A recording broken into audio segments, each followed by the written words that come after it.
스토리를 이제 들을 자리가 뭐 있으신 분들은 많이 있으셨을 텐데, 오늘 아마 이 방송을 보시거나 뭐 이렇게 들으시면 몰랐던 이야기들 많이 아실 텐데, 아무튼 이런 자리가 좀 많이 필요할 것 같고, 현장 의료인 분들, 특히나 이제 간호사 분들한테 깊은 감사를 저도 드립니다.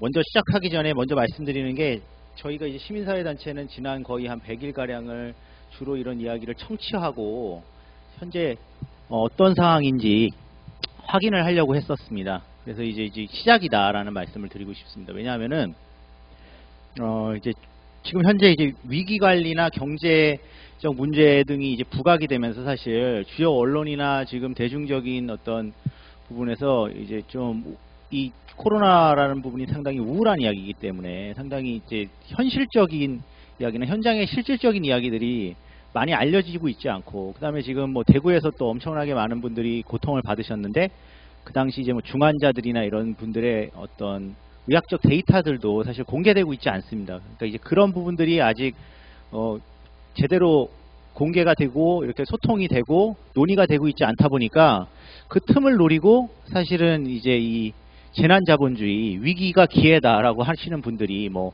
온갖 이상한 것들을 지금 끌고 나와서 뭐 이제 새로운 어떤 포스트 코로나 시대에는 뭐 이게 필요하다 저게 필요하다고 하면서, 사실 들어가 보면 규제 완화고 뭐 의료 쪽으로는 공공의료 강화 이런 게 아니라 원격 의료고, 그다음에 뭐 사회 서비스 강화 이런 부분들이 아니라 뭐 고용 유연화와 뭐 이런 것들이라고 생각이 되기 때문에, 지금부터는 저희가 일단은 사실 직시를 하고 현실을 잘 고지하는 게 필요하다, 이런 말씀 드리고 싶습니다.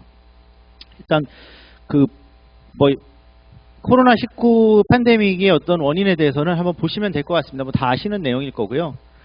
아무튼 뭐 제일 중요한 부분은 지난 이제 20년간 사실 그 뭐 신종 조류독감, 뭐 사스, 뭐 신종플루, 뭐 메르스 같은 이런 여러 가지 이런 인수공통 감염병 및 각종 감염 질환들이 드러났음에도 불구하고 인류는 사실은 이게 돈벌이가 되지 않는다는 이유로 외면해 왔다는 것이죠.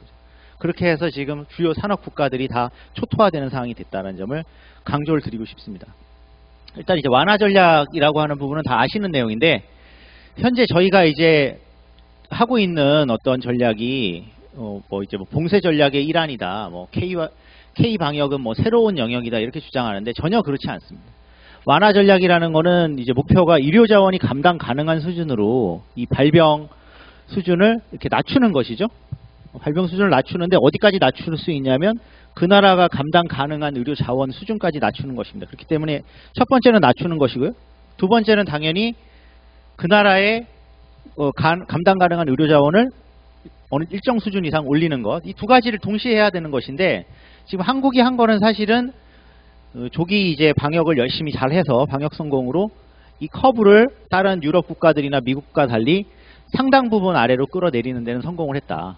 하지만 지금 오늘 이제 주로 제가 뒷부분에 이야기할 건데, 헬스케어 시스템 캐피시티라고 불리는 이 의료 자원 총량을 올리는 데는 지금 과연 무엇을 하고 있느냐라는 반문을 드리고 싶은 것입니다.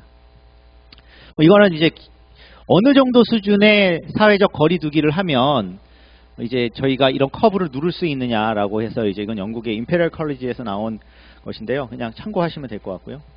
근데 이제 이 부분을 좀 이해를 해야 되는데, 사실 저희의 의도와 달리 어떠한 이제 이런 첫 번째 이런 하이피크가 한번 생기게 되면, 이 하이피크가 한번 생기게 되면 이제 뭐 영국의 보리스 존슨 총리 같은 사람은 이제 뭐 사랑하는 사람들하고 이별을 하라고 하면서 이제 집단 면역 이야기를 했는데, 실제로 집단 면역이라는 것이 백신이나 이런 것들이 개발되기 전엔 작동하지 않습니다. 왜냐하면 저렇게까지 많은 환자가 발생하게 되면 그 사회는 다 자연스럽게 정책적인 어떤 그 고려와 상관없이 사회가 이렇게 락다운이 될 수밖에 없죠. 얼어붙을 수밖에 없습니다. 그렇기 때문에 그때부터는 자연스럽게 사회적 거리두기가 발생을 합니다. 왜냐하면 주변에 있는 사람들이 감염이 되고 병원에 입원을 했는데 병원이 의료 붕괴가 오고, 그래서 입원할 곳도 없고 의사도 만날 수 없고 간호사도 다 감염돼 있고, 이렇게 되면 어떻게 되겠습니까? 자연스럽게 피크를 치고 다시 떨어지지만 일정 수준에서 다시 저희가 거리두기를 약간 풀기 시작하면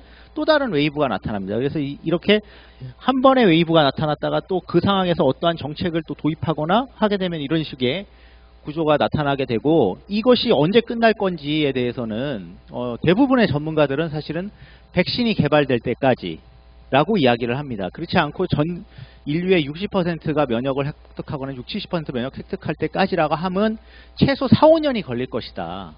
아무리 빨라도 라고 이야기하는 것이 현재의 상황인 것입니다.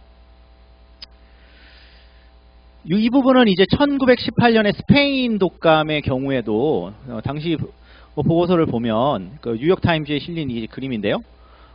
첫 번째 이제 웨이브보다 사실은 훨씬 더 많은 사망자를 낸 것은 두 번째 2차 유행 때였습니다. 근데 왜 이렇게 되는지를 잘 생각해 보면 처음에는 이게 뭔지를 잘 몰랐습니다. 그때. 그래서 이 스페인 독감은 왜 스페인 독감이라는 이름이 붙게 된 거냐면 1차 세계대전으로 인해서 대부분의 주요 국가들이 초토화되고 이제 전시체제였는데 스페인만 이 1차 세계대전에서 약간 피해갔기 때문에 이 데이터가 남아 있었습니다. 스페인에서 많은 사람이 사망하게 되면서 이곳에서 이제 새로운 변종 인플루엔자가 발생했다고 하면서 스페인 독감이라는 이름이 붙은 것이죠. 애초에 이제 스페인에서 발생한 독감도 아닙니다. 아무튼 이 독감의 경우에도 이 신종 감염병의 어떤 경우는 첫 번째보다는 두 번째 파고가 더 컸고 세 번째 파고도 상당히 컸다라는 점을 분명히 저희는 다시 한번 확인을 해야 됩니다. 지금 현재 한국의 방역 성공에 취해서 두 번째 유행과 그 다음에 올 유행에 대해서 대비하지 않는다면 어떤 일이 생길지 모른다. 그리고 이 부분은 이제 국민들한테 달콤한 이야기나 아니면 위기관리 대응 차원에서 숨겨서는 안 될 이야기라는 점을 한 번 더 확인해 드리겠습니다. 오늘 뭐 제가 이야기하는 부분에 이제 앞부분은 사실 해외 의료 붕괴 상황인데 이거 뭐 다 뉴스에서 많이 보셨을 겁니다. 근데 이제 저희가 주로 중심으로 생각해야 되는 나라는 주요 선진국들입니다. 당연히 왜냐하면 주요 선진국들은 PCR 장비들이 있고 진단 시약이 있습니다. 그렇기 때문에 사망한 사람이나 아니면은 이 확진한 사람들을 파악을 할 수 있습니다. 하지만은 지금 뭐 동남아라든가 아프리카라든가 그다음 뭐 이런 국가들 개발도상국에는 충분한 지금 검사 장비나 검사 시약이 없기 때문에 실제로 그 카운트를 확인할 수도 없고 스페인 독감 같은 경우에도 가장 많은 사망자를 낸 것은 사실 인도랑 파키스탄 지역입니다. 그곳에서 수천만 명이 지금 사망했을 걸로 예측을 하고 있는데 그 데이터가 없을 뿐입니다. 아무튼 이런 나라들을 제가 이제 봤을 때 주요 국가들 중에 한 저희 나라랑 이제 저희 한국이 이제 5천만 명 정도의 인구라고 생각해서 비슷한 이런 나라들을 봤을 때 이제 특징을 보면 실제로는 이제 의료 제도랑 사실 크게 뭐 이렇게 연관관계가 있지 않은 상황에서 이렇게 많은 사람들이 지금 감염이 되고 있고 사망하고 있고 그 다음에 이제 이 나라들이 가지고 있는 이런 중환자실의 숫자 이런 것들이 이제 연계해서 사고해 볼 수 있을 것 같습니다. 뒷부분에 좀 설명을 드리겠습니다. 그래서 당장 지금 이제 제일 어떤 식으로 지금 이제 이 파고가 진행이 됐는지를 먼저 보기 위해서 제가 이걸 좀 정리를 했는데 이제 첫 번째 이 그림은 이제 일본하고 한국인데요. 한국은 이제 저희 아시다시피 대구에 클러스터가 발생하면서 2월 중순 이후로 한번 파고가 있었고 그 이후로 이제 지금 잠잠해진 이 녹색이 이게 한국이고요. 그다음에 이제 이 뒷부분이 일본입니다. 일본은 이후에 이제 이런 PCR 검사를 많이 하게 되면서 사실 확진자들이 많이 발견이 됐는데 지금도 이제 뭐 충분한 검사를 하고 있지 않다는 비판을 받고 있습니다. 근데 이제 이 그림을 보여드리는 거는 이 같은 이제 시간에서 나타나는 것인데 한국에서 이런 파고가 나타나고 나서 사실은 유럽 지역에서 3월 초부터 급격하게 이런 파고가 1차 유행이 지금 발생하고 있다는 것이고요. 이 1차 유행에서 다른 나라들하고 좀 특이점은 여기에 지금 영국인데 영국 같은 경우에 최근에도 계속 확진자가 계속 늘어가고 있다는 것입니다. 왜 영국은 그럼 이 확진자가 늘어나고 있는 것인가에 대해서는 초기에 스크리닝하고 이제 저희처럼 뭐 이렇게 추적하는 이런 것들을 하지 않고 보리스 존슨이 이야기한 대로 집단 면역이라고 하는 실험을 하려고 한 1, 2주 정도 늦게 사실은 스크리닝 시작하면서 그 파고에 대한 영향으로 아직까지도 이렇게 확진자가 발생하고 있다라고 이렇게 해석을 할 수가 있습니다. 그리고 이제 최근에 의료 붕괴 사태가 발생하면서 사실 이 유럽 국가에서는 치료받지 못하고 요양원에서 사망하고 있는 사람들도 많은데 이분들에 대한 확진 숫자는 지금 카운트가 되지 않고 있습니다. 그래서 벨기에 같은 나라는 지금 요양원에서 사망하는 사람들을 모두 다 그 숫자에 넣기 때문에 상당히 숫자가 많은 걸로 지금 보도가 되고 있는데요. 아무튼 유럽 국가가 저렇고 그리고 이제 이 유럽 국가의 파고보다 약간 늦은 수준으로 이 그림이 지금 미국이고요. 여기 파란색은 이제 왜 이 두 개만 이렇게 보여드렸냐면 이들 나라가 이제 지금 중국하고 미국인데 워낙 그 하루 확진자가 많아서 이 그래프를 집어넣게 되면은 나머지가 너무 축소가 돼서 읽혀지지가 않아서 이렇게 따로 뽑아봤습니다. 아무튼 미국이 지금 뭐 가장 확진자가 많고 사망자도 많으니까 미국 같은 경우에는 유럽보다 조금 늦게 파고가 시작돼서 지금도 계속 확진자 숫자가 어느 정도 유지되고 있는 그런 상황입니다. 지금 파고가 지금 가라앉고 있지 않습니다. 근데 지금 진짜 문제는 뭐냐면은 이 유럽 국가들이나 이런 데 지금 다 락다운 하고 있습니다. 그래서 사회적 거리두기가 자연스럽게 되고 있습니다. 근데 지금 이 러시아, 브라질 같은 이런 이제 새로운 남미와 이제 이 러시아의 환자가 늘어나고 있는데, 이 늘어나는 양상은 지금 저런 그래프들과 달리 훨씬 더 뒤에 지금 시작을 하고 있다는 점이죠. 그렇기 때문에 전 세계적으로는 현재 코로나19는 진행 상황일 뿐만 아니라 세계 전체 인구로 봤을 때는 환자가 계속 급증하고 있는 상황이다 라는 점을 다시 한번 확인할 수가 있고, 우리가 지금 국제적으로 이렇게 저희가 왕래를 해야 되고 이런 상황에서 사실 그냥 단순히 저희의 방역 성공에 취해서 지금 다른 나라들도 지금 어느 정도 불길이 잡히고 있다는 이런 평가를 내릴 수 있는 상황이 아닙니다. 그리고 이제 유럽 국가의 이제 사망자 수를 보시게 되면은 사망자 수가 에서 좀 약간 다른 점이 있는데, 뭐 단적으로 이제 제일 먼저 이제 이렇게 사망자 수가 급증했던 이제 노란색으로 보이시는 이 그래프가 이제 이태리인데요. 이태리 사망자를 지금 영국이 지금 이제 추월한 상황입니다. 지금 추월했습니다. 지금 이 그래프에서는 지금 추월을 해서 지금 올라가고 있는데, 영국 같은 경우에 이제 치료받지 못하고 의료 붕괴로 지금 양로원에서 홈케어 센터 등에서 이제 사망하는 사람들이 이제 카운트가 되면서 기하급수적으로 늘어나고 있습니다. 그렇지만 대체로 보면 이태리, 스페인, 프랑스는 비슷한 그래프를 보이고 있고, 유일하게 다르게 가는 나라가 독일입니다. 독일만 사망자 숫자가 다른 나라에 비해서 지금 훨씬 더 낮습니다. 이 부분에 대해서 저희가 좀 이제 확인을 해봐야 된다. 왜냐하면 이렇게 이제 통계학적으로나 아니면 역학적으로 이렇게 차이가 나타난다면 저희가 어떠한 이유로 그 차이가 나타나는지 한번 봐야 된다라는 것이죠. 일단 유럽 국가가 왜 의료 붕괴가 왔느냐? 뭐 당연히 첫 번째는 방역 실패입니다. 방역 실패 왜 왔느냐? 이제 저는 그냥 한마디로 내재적인 오리엔탈리즘이라고 이야기하는데요. 이게 그냥 한국이나 중국 같이 동북아에 있는 이런 본인들이 생각했을 때는 좀 동양인들이 사는 자기들이 봤을 때 따옴표 미개한 나라들에서 그냥 생긴 일이라고 이렇게 치부를 하고 아무런 대응도 하고 있지 않다가 어느 순간에 이제 지역사회 감염으로 도저히 추적 불가능한 상태가 되고 나서야 이 불을 끌려고 하다 보니까 이런 난리가 났다는 것이고요. 두 번째는 이제 이들 국가들이, 유럽 국가들도 상당 부분 지난 40년간 신자유주의 정책을 계속 추진하면서 이 정부들이 상당히 시장 친화적인 정부들이 됐다.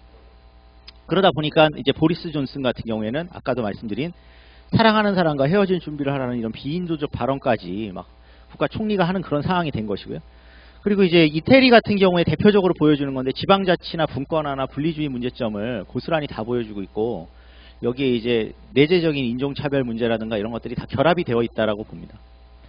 그래서 이런 상황 속에서 유럽이 지난 40년간, 특히나 최근 20년간 겪어온 길이 의료 인력을 축소하는 것이었습니다. 근데 이 부분을 저희가 이제 오해하면 안 되는 게, 원래 유럽의 기본적인 공공의료 시스템이 갖고 있어야 되는, 그리고 그 시스템이 운영되기 위해 했던 인력들을 가지고 축소한 것이죠. 그렇게 축소하다 보니까 훨씬 더 빠른 속도로 사실 환자가 증가했을 때 대응하지 못하는 그런 환경이 됐다라고 말씀드릴 수 있습니다. 거꾸로 한국은 그동안 노동 강도가 너무 세고 계속 쥐어짜고 그랬기 때문에 저희가 사실은 어떻게 지금 버틴 것이죠.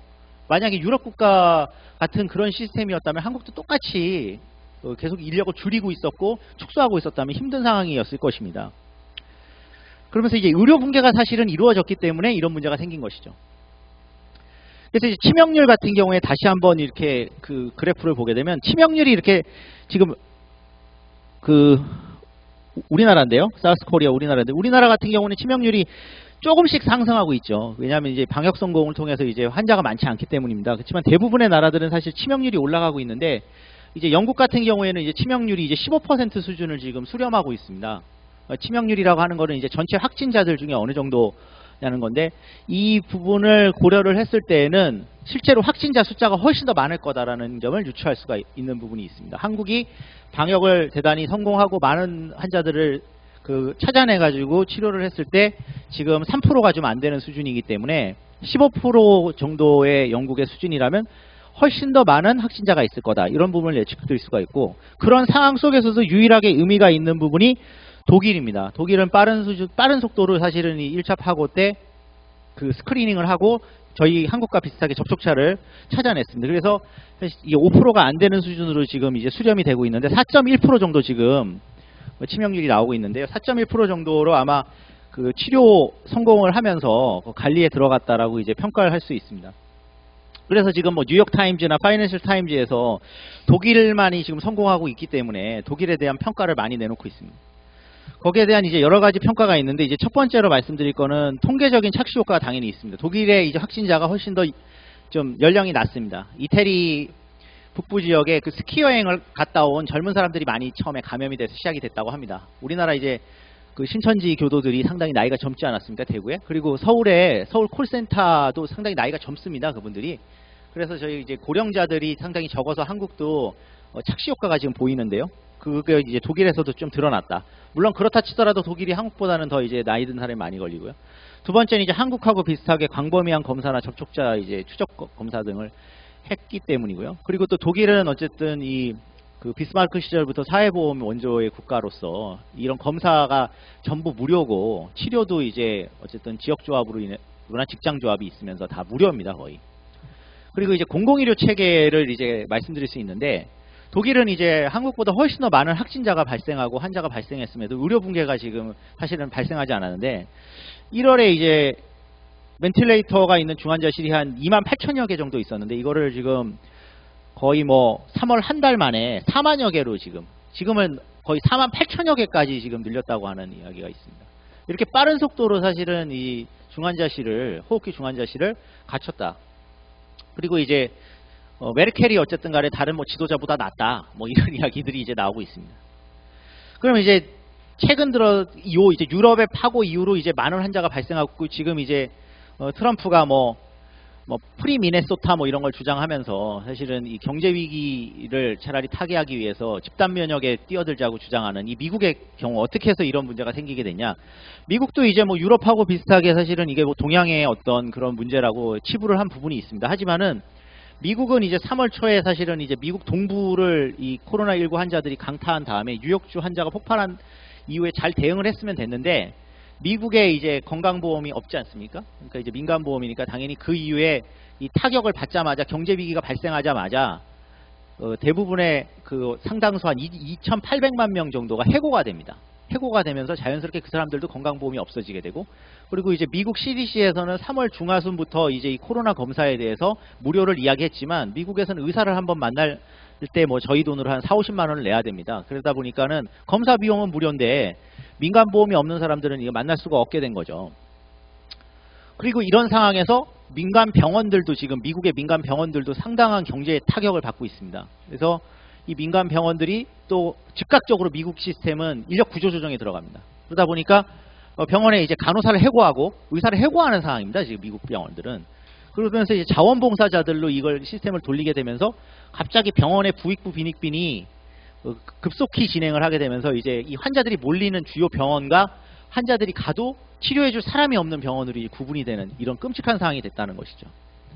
그래서 이제 미국 언론들이나 이제 파이낸셜 타임즈에 이건에서 이제 이야기하는 건데, 미국이 그동안 이제 민영화된 의료 시스템으로 전 세계에서 가장 많은 비용의 의료비를 지금 지출하고 있음에도 불구하고 가장 빠른 속도로 사실은 의료 붕괴를 경험하고 있다. 그래서 이야기를 드리는 이유는 유럽의 공공의료 시스템에도 불구하고 붕괴했다라고 주장하는 보수 언론과 지금 경제지의 어떤 그런 분석이 있는데, 그 사실이 아니고 민간 중심 의료인 미국이 훨씬 더 빠른 속도로 붕괴했다는 점을 다시 한번 강조를 드리는 겁니다. 그냥 방역은 이제 성공을 했습니다. 근데 이제 방역 성공의 토대는 다 아까도 이야기했지만 저희는 메르스가 가장 중요했다고 저는 생각하고요. 메르스는 전 세계에서 한국만 사실은 병원 내 감염으로 그렇게 많은 확진자랑 사망자가 나왔었거든요. 그 당시 이제 삼성서울병원이 사실은 휴원을 했었고, 그런 이제 상황을 겪게 되면서 좀 운이 좋았던 거죠. 그 당시. 그리고 또 이제 박근혜 정부 때 비밀주의를 고수하면서 사실은 이런 했던 부분들이 지금은 이제 해소가 됐고, 그리고 이제 진단시약이 상당히 빨리 도입되고 검사가 가능하게 되는데, 김병수 선생님이 그 이야기 해주셨는데, 여기서 조금 더 추가를 하면 이거는 약간 좀 그 한국 의료제도의 역설인데, 한국이 이제 기본적인 예방 시스템이라든가 아니면 1차 보건의료제도 제도가 상당히 미비하기 때문에 그동안 진단을 과다하게 하는 과잉 진단의 나라였습니다. 그리고 검진이 이제 산업화되어 있는 곳이고요. 그래서 이제 막 온갖 검사들을 막 거기에 비급여로 막 끼워 넣어서 하지 않았습니까? 그래서 그것들을 수행하는 수탁 기관들이 많았고, 대학병원들도 이 입원 환자를 중환자를 보는 곳임에도 불구하고 입원까지 저희는 또 지불제도가 행위별 수가제이기 때문에 검사를 많이 합니다. 그러다 보니까 각 대학의 이제 진단검사 센터들이 상당히 잘 되어 있죠. 그런 부분에 이제 얻어 걸린 결과가 있다. 이것을 이제 그 어떤 긍정적인 측면으로 막 포장을 해가지고 전 세계에 무슨 수출할 수 있는 모델이 전혀 아닙니다. 그러니까 이게 1차 보건의료제도랑 예방 체계가 없기 때문에 생긴 어떤 부작용을 저희가 이번에 좀 약간 긍정적인 측면으로 활용한 것이다. 이렇게 보셔야 되고요. 결국은 이게 이제 방역 성공의 역설로 이제 다가왔는데, 뭐 오늘 이 자리를 빌어서 이야기를 주로 하게 되면 이것도 뭐 한도 끝도 없습니다만, 김병수 선생님 아까 말씀하셨지 인권 침해 부분이 너무 과도하게 지금 드러나고 있고, 두 번째는 이렇게 민간 주도 대응, 검체 이제 수탁기관이나 아니면 검사들의 상당 부분을 민간 대학병원이나 이런 곳에서 하다 보니까 이게 이제 민간 자체 방역이 상당히 잘 된 것처럼 오인이 되면서 방역 성공이 민간 의료의 어떤 성공인 것처럼 오판되고 있습니다. 그리고 이제 치료 대응도 잘 됐다고 하는 그 부분은 이제 앞부분에 지금 뭐 두 분이 나오셔가지고 잘 이야기를 해주시는 대구 지역의 어떤 상황부터 이제 그런 평가들이 나타나게 됐고, 마지막에 이제 더 제일 문제가 되는 건 사회 경제적 대응에 대해서도 이 방역 성공이라고 하는 부분이 포장이 되면서 비판 능력이 상당히 상실되고 있는 게 아니냐. 그러다 보니까 이제 홍남기 부총리 같은 분이 과감하게 규제 완화를 마치 무슨 뉴노멀과 뉴딜로 지금 끄집어내는 이런 기이한 현상까지 지금 벌어지고 있다는 거죠. 그래서 한국에서의 어떤 코로나19에 대해서는 뭐 이런 정도로 설명드릴 수 있고 한번 보시면 될 것 같고요. 그래서 이제 저희가 이제 대응해서 진짜 중요하게 생각한 거는 전문가들과 많은 저희도 이제 간담회도 하고 소통도 하고 뭐 포커스 인터뷰도 하고 각종 토론회도 많이 가서 청취한 바, 이거는 뭐 다 일치되는 의견입니다. 호흡기 중환자실이 가장 중요하다. 2차 유행을 대응하기 위해서. 왜 그러냐? 이건 경기도의 어떤 데이터를 임승관 선생님이 발표한 자료를 제가 그대로 가지고 온 건데요. 경기도에서 있었던 이런 3건의 어떤 그 소규모 클러스터 발생 시에 보게 되면 이제 젊은 사람들이 많은 교회 같은 경우는 환자들이 확진해도 대부분 다 그냥 생활치료시설이나 이렇게 증상이 없는, 저희가 전체 이제 코로나 확진자들 중에 한 80%는 증상이 상당히 경증이거나 그냥 가볍게 앓고 지나간다고 하지 않습니까? 젊은 사람들의 경우 특히나 그런 경우로 이제 판단이 가능할 것입니다. 근데 분당에 있는 이 모 병원 같은 경우에 이제 좀 나이 드신 분들이 있고 그러면 이제 중환자가 이 정도 필요한데, 요양원은 나이 드신 분이 많지 않습니까? 그렇게 되면 요양원 같은 경우에 클러스터가 발생하게 되면 실제로 중환자가 전체 중에 한 반이나 필요했다는 것입니다. 그래서 이걸 대충 통계를 했을 때 보면 평균 환자 발생의 한 25%가량의 중환자실이 필요한 게 아니냐라고 말을 할 수가 있고, 또 이제 이런 계산을 하지 않더라도 저희가 전체 발생 환자의 지금 20에서 30%는 일단 병상이 필요하고요. 나머지는 생활치료센터 같은 곳으로 간더라도 그 20에서 30% 필요하고, 중환자가 그 중에서 5%에서 10%가 발생한다라고 이제 저희가 보고 있는데, 그렇게 역산을 해서 계산을 해도 대략적으로 주당 확진자가 100여 명일 때 저희가 이제 준비해야 될 중환자실이 25병상이고, 주당 확진자가 500여 명일 때 한 100병상 정도라고 하는데, 이제 주당 확진자가 2,500명. 그러니까 이렇게 제가 갑자기 막 이렇게 왜 숫자가 이렇게 증가하냐고 그러는데, 이거는 이 신종 감염병은 지수 변화를 일으킵니다. 그냥 저희가 이게 정비례 관계가 아니라 로그 곡선 따라갈 수밖에 없죠. 2명이 4명이 되고 4명이 8명이 되는 겁니다. 그러니까 방역이 한번 뚫리게 되면 그 숫자는 기하급수적으로 늘어나게 되는 거죠. 그런 부분들을 이 트럼프가 전혀 이해하지 못하기 때문에 지금 이상한 짓을 계속 한 거거든요. 그래서 이 초기에 잘 막지 못해서 만약에 일정 정도 지역 감염이 발생하면서 클러스터가 발생하게 되면 주당 확진자 2,500명은 대구에서 있었던 일입니다, 사실. 그렇기 때문에 이렇게 되면은 어느 정도의 규모의 병상이 필요하냐, 중환자 병상이 필요하냐. 그럼 한국 같은 경우에 지금 대비 수준에서는 의료 붕괴가 올 수 있다 라고 감히 말씀드릴 수 있습니다. 그래서 중환자실을 중요하다는 거고, 그러면 중환자실 한국이 어느 정도냐? 인구 10만 명당 중환자실 수를 OECD 데이터에서 봤을 때 저희가 10.6입니다. 근데 이 10.6에 소아 중환자실, 그 다음 저희가 확인해 본 바로 뭐 요양병원이나 이런 데 있는 중환자실도 다 숫자가 들어가 있는 걸로 지금 되어 있습니다. 그런 병상들은 사실 이 신종 감염병이나 호흡기 중환자실이라고 말할 수가 없고, 그러면 이제 쓸모 있는 중환자실을 봐야 되는데 그 숫자가 얼마일지는 상당히 더 적을 거다. 그리고 여기서 이제 이 데이터에 기초해 가지고 이제 뭐 포브스나 이런 데서 나와 있는 데이터를 보면 사실 중환자실이 제일 많은 나라가 미국이고요.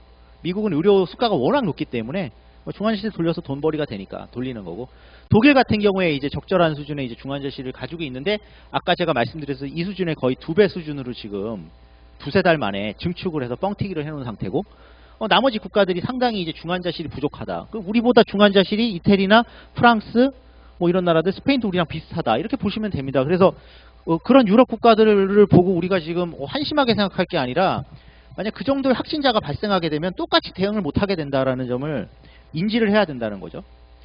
그래서 그러면 한국에서 사실 나이별로 치명률을, 이거는 이제 국제적인 데이터를 가지고 봤을 때, 저희가 사실은 이제 여기서 보면 한국, 스페인, 그 다음에 이제 중국, 이태리 이제 지금 치명률을 지금 계산을 한 겁니다. 근데 이제 여기서 중요한 부분이 뭐냐면, 우리가 나이가 젊은 사람이 많았다는 거를 여기 확인할 수 있습니다. 70세 이상에서 봤을 때는 저희가 스페인보다도 사망률이 높습니다. 치료했을 때. 잘한 게 절대로 아니라는 거를 말씀드리는 거예요. 그 치료 대응에 있어서는 못했다는 뜻은 아니지만 성공했다고 말할 수는 없어요. 우리가 스페인보다 잘하지 않았고, 그 다음 이제 80세 이상 같은 경우에 이제 스페인이 훨씬 더 많이 사망하지만, 스페인은 80세 이상은 요양원에서 끄집어내서 병원으로 데려가지를 못했어요. 우리는 병원에 다 데리고 갔는데도 이렇게 됐다라고 하는 점에 대해서 한번 생각을 해봐야 됩니다. 그러니까 현재 저희가 방역 성공, 다시 말씀드리면 방역 성공에 취해서 사실은 치료 대응이 잘했다라고 잘못된 오판을 해서 잘못된 결론으로 지금 가고 있어요. 그 부분에 대해서 이제 서울대 의대에서도 나이 보정을 해서 이제 그 치명률을 다시 한번 계산해 봤습니다. 그냥 저희가 그냥 딱 봤을 때 치명률만 봤을 때는 이 제일 앞에 한국이거든요. 한국이랑 이태리를 비교하면 거의 뭐 6배에서 7배 차이가 나잖아요. 우리가 치료를 되게 잘한 것처럼 보이지만, 이것을 지금 여기 이 통계에 들어가 있는 이 나라들을 가지고 나이 보정을 하게 되면, 우리가 대표적으로 독일보다 지금 치료를 잘하고 있지 않아요. 그렇기 때문에 치료 대응에 있어서는 지금 준비가 더 필요하다. 그리고 방역 성공을 했기 때문에 저희는 환자가 이 정도 수준에서 지금 잘 막은 거죠. 잘 막았기 때문에 이 부분에 대한 인지를 못하고 있다는 걸 다시 한번 말씀드려서 이렇게 정리를 할 수 있는 거죠. 방역 대응에 성공한 것이지 치료 대응에 절대 성공한 것이 아니다.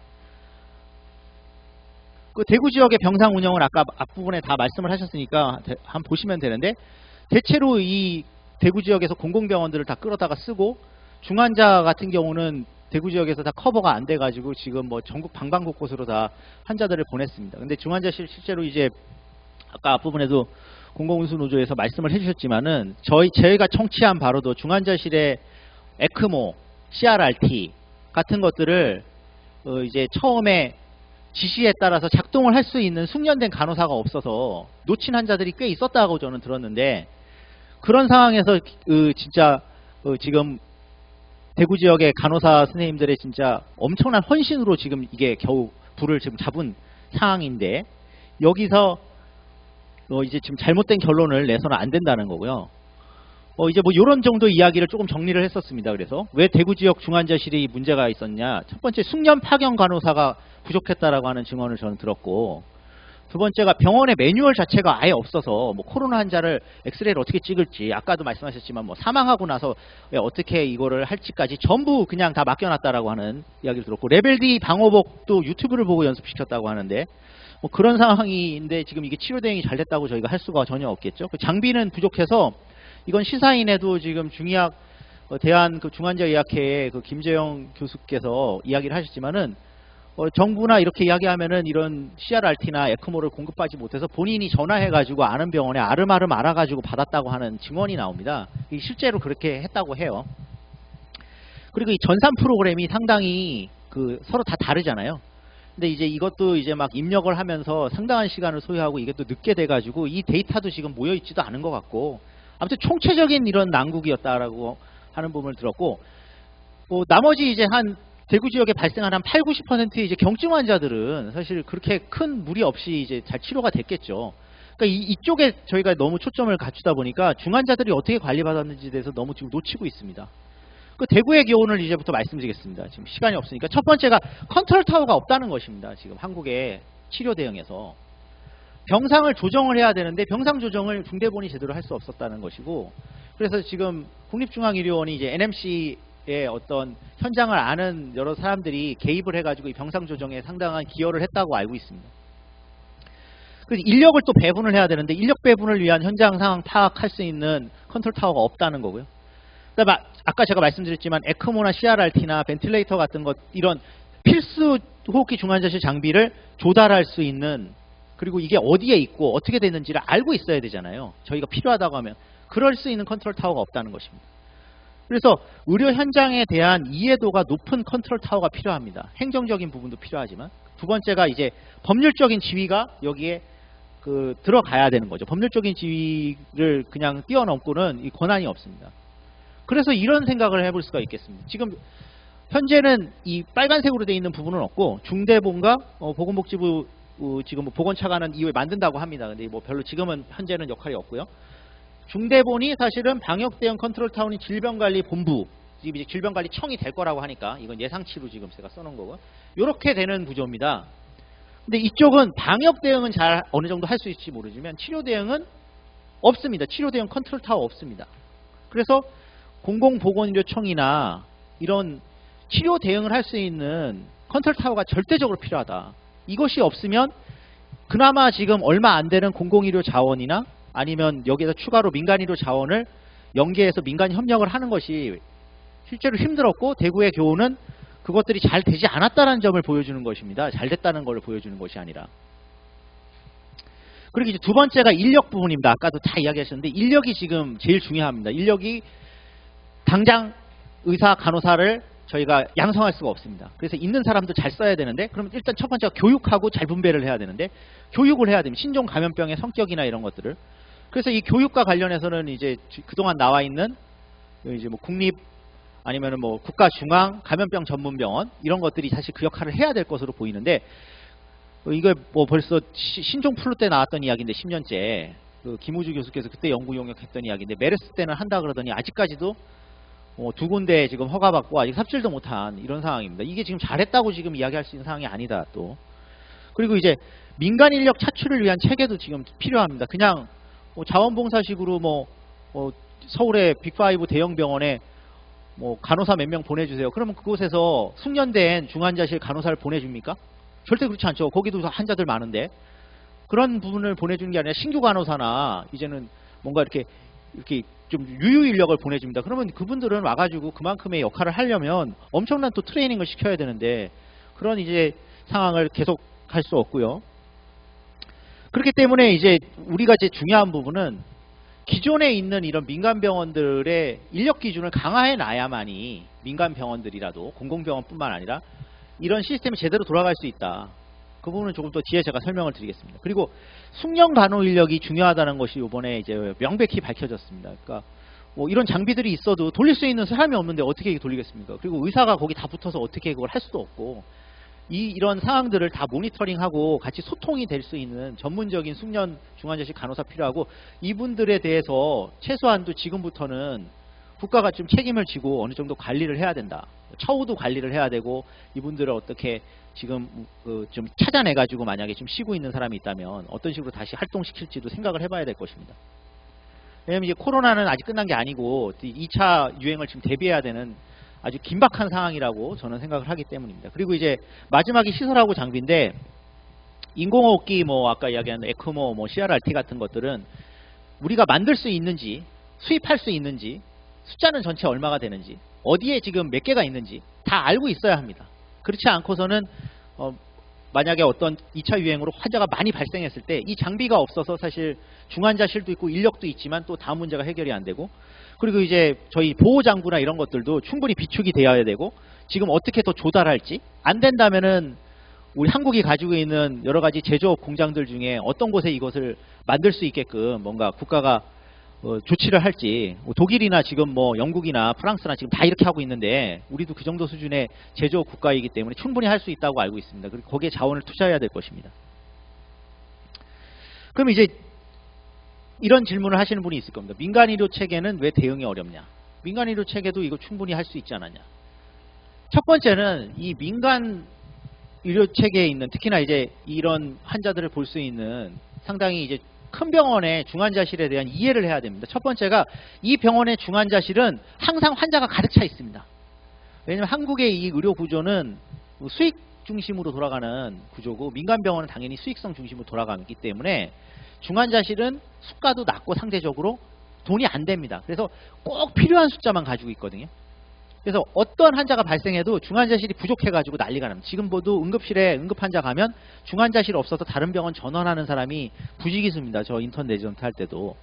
그런 상황에서 이 중환자실을 지금 코로나 대응을 위해서 한 개동을 비우거나 뭐 한 섹터를 비운다는 것이 사실은 다른 환자들한테 미치는 영향도 엄청나고 여기에 이제 숙련 노동자들도 딱 정해져 있기 때문에 실제로 이 민간병원을 그런 식으로 운영하는 것이 불가능하고요. 그리고 이 대형 병원들 중환자실은 특징이 뭐냐면 이 노동 강도가 워낙 세기 때문에 어느 정도 되는 이제 차직급이라고 저희가 이야기하는 그런 간호사 인력과 숙련 간호사 인력 아래 신규 간호사를 계속 집어넣으면서 돌리는 구조입니다. 신규 간호사가 거기 들어가게 되면 못 견디고 튀어나가거든요. 살아남은 사람만 위에 이제 숙련이 됩니다. 그렇게 하는 구조로 당연히 숙련되기 전에 신규 간호사들은 호봉수가 낮고 임금이 낮잖아요. 그 사람들을 계속 뗄감 넣듯이 넣어서 여기서 돌리는 구조입니다. 이렇게 돌리는 구조니까 제대로 돼 있는 그 간호 인력이 양산이 안 되는 것이죠. 그리고 거기서 그 병동을 비웠을 때 심각한 문제가 발생하는 것이죠. 그래서 이제 현재 구조에서는 사실은 상급 종합병원 같은 경우에 중환자실을 비우는 것이 제가 확인해 본 바로 거의 불가능하다. 저희 생각과 달리 뭐 한 개동, 두 개동을 비워서 쓰는 게 물론 이제 위기 상황에는 그렇게 이제 국가가 할 수도 있겠지만 그렇게 했을 경우에는 그곳에 원래 입원해 있었던 심내혈관 질환자들이나 아주 중증 수술을 하신 분들이 갈 곳이 없다. 이렇게 되는 것입니다. 그리고 인력도 차출하는데 한계가 있다. 그래서 제가 앞서 말씀드린 이런 위계적 구조의 피라미드 방식의 병원 노동으로 인해서 인력이 계속 갈아 넣어지고 있는 것입니다. 그래서 이 구조 속에서는 민간 병원들조차도 지금 인력 중심으로 지금 구조가 되어 있는 게 아니라 효율성과 수익성 중심으로 운영을 하고 있었기 때문에 갖다가 쓰기가 매우 어렵다. 그래서 저희가 계속 이제 요번에 배워야 되는 게 숙련 노동에 대한 제도적 장치 마련해야 되고 병상당 인력 기준이 안 되면 그 병상 허가를 취소하는 수준까지 가서 적정 수준의 그 노동 강도와 그 질 관리가 되는 병동을 운영하고 있어야 사실은 민간 병원이라 할지라도 코로나 같은 이런 신종 감염병 시기에 저희가 가져다가 쓸 수가 있다는 점을 한 번 더 상기를 할 필요가 있고요. 마지막으로 한국의 민간 이제 상급 종합병원이 엄청 비대합니다.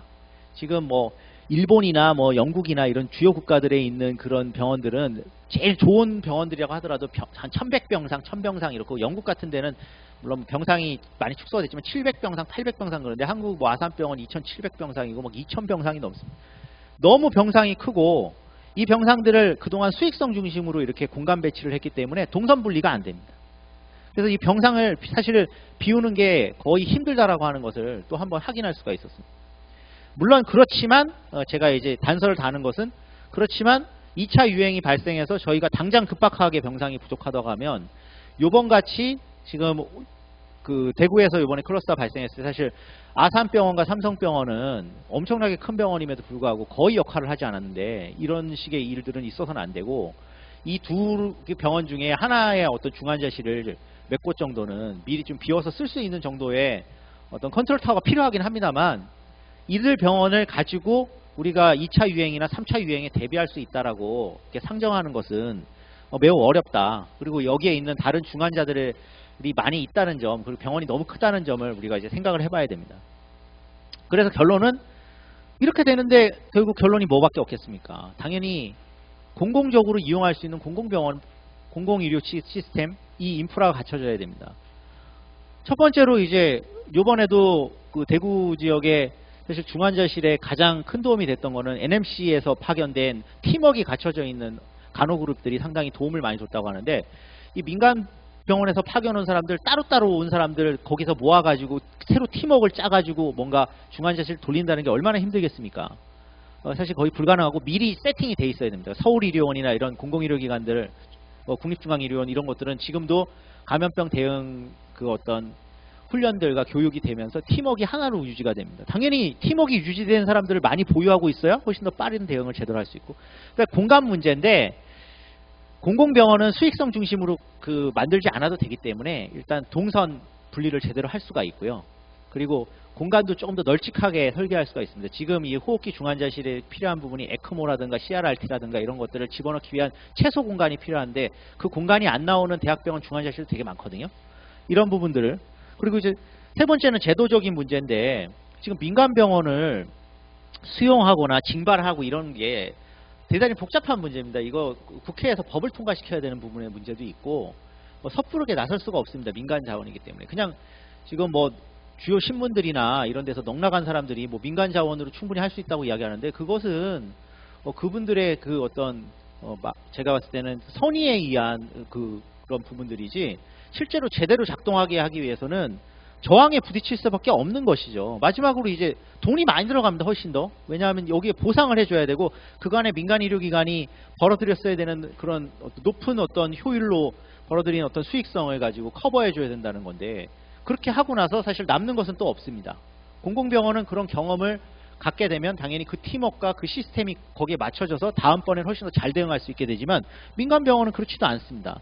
그러니까 이런 문제들을 그냥 단순히 생각해봐도 당연히 신종 감염병 대응에는 공공병원이 필요한 것이죠. 지금의 민간의료 체계로 이게 된다고 하는 것들은 상당히 망상이라고 생각이 되고 그래서 이제 이야기가 계속 너무 많은 이야기들을 지금 담고 있는데 이제 공공보건의료 설립 필요성에 대한 한국노총이 이제 수행한 이슈페이퍼인데 이걸 제가 이제 같이 했었습니다. 그래서 그냥 그 당시 이제 성남의료원을 기준으로 해서 이제 병상 건축 비용을 이제 역산해 가지고 당시 이제 계산한 건데 5조 7천억 정도가 있으면은 전체 지금 현재 저희가 갖고 있는 게 10.5% 정도 지금 저희 공공병상인데 당장 급한 대로 민간 병원들을 한 반 정도는 충원하고 새로 병원 짓고 해서 20%까지 올리는데 5조 7천억이면 가능하다.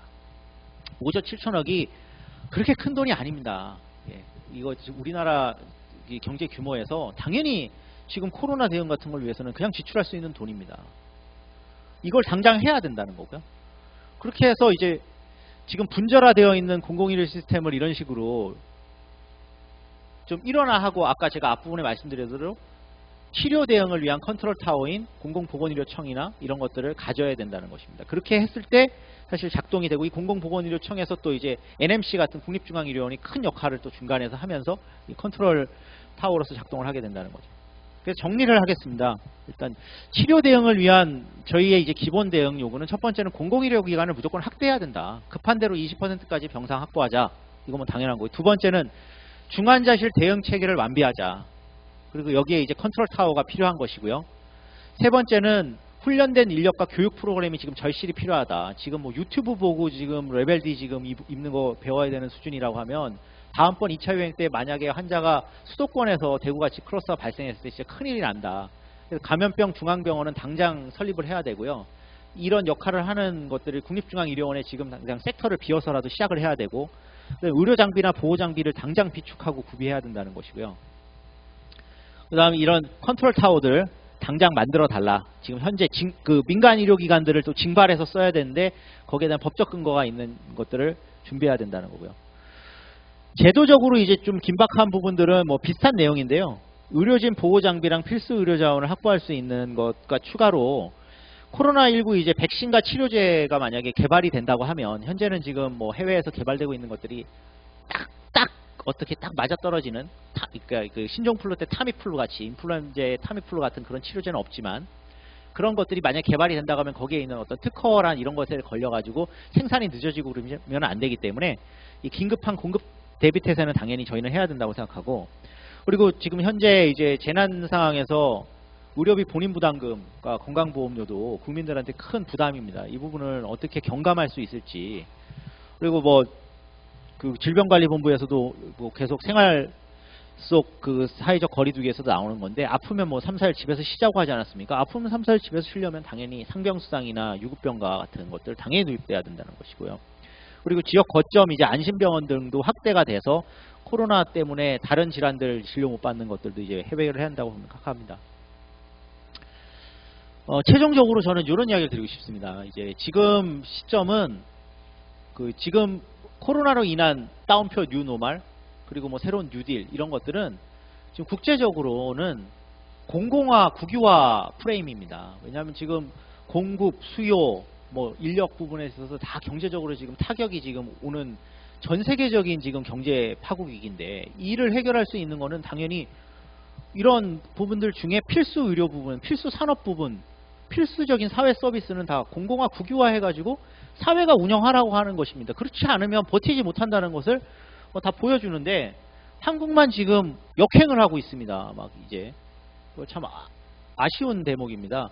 현재 저희가 방역 성공에 취하지 말고 이런 전 세계적인 추세에 맞춰가지고 병원들도 훨씬 더 공공화하고 사회 서비스도 늘려야 된다고 저는 생각합니다. 미국이나 지금 프랑스, 스페인, 뭐 이태리 할 거 없이 지금 다 이렇게 하고 있습니다.